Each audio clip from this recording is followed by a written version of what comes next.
KL ராகுல்.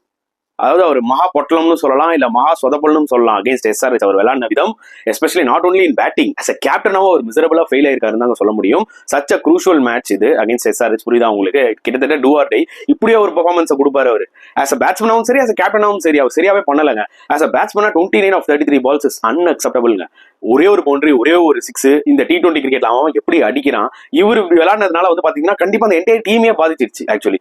And as a கேப்டனாவும் சரி, ருனால் பாண்டியாக்கு ஒரு ஓவர் இல்ல, மார்க்கஸ் ஸ்டோனிஸ் உங்களுக்கு நியூ பால்ல போட்டு விக்கெட் எடுத்து கொடுத்துட்டு இருந்தாரு, அவருக்கும் ஓவர் இல்ல. அண்ட் தீபக் ஹூடா நல்ல ஃபார்ம்ல இருக்காரு, அவரை பேட்டிங் இறக்கல. நிஜமாவே எனக்கு வந்து என்ன சொல்றதுன்னே தெரியல. எப்படி இவ்வளவு பிளண்டர்ஸ் பண்ண முடியும் ஒரே மேட்ச்ல?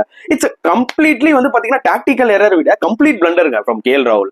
பேட்டிங்லயும் சொதப்பணும். ஆஸ் அ கேப்டனாவும் வந்து பாத்தீங்கன்னா நீங்க என்ன பேட்டிங் ஆர்டர் அனுப்புறீங்க, போலிங் செலக்ஷன்ஸ் என்ன இருக்கு, லிட்டரலி அவர் வந்து பாத்தீங்கன்னா சரண்டர் ஆயிட்டாரு SRH கிட்ட. சோ அது வந்து ரொம்ப டிசப்பாயிண்டிங்கா இருந்ததுங்க. கண்டிப்பா சொல்லி ஆகணும். உங்களோட கருத்துக்கள் பத்தி தாராளமா கமெண்ட் செக்ஷன்ல போடுங்க.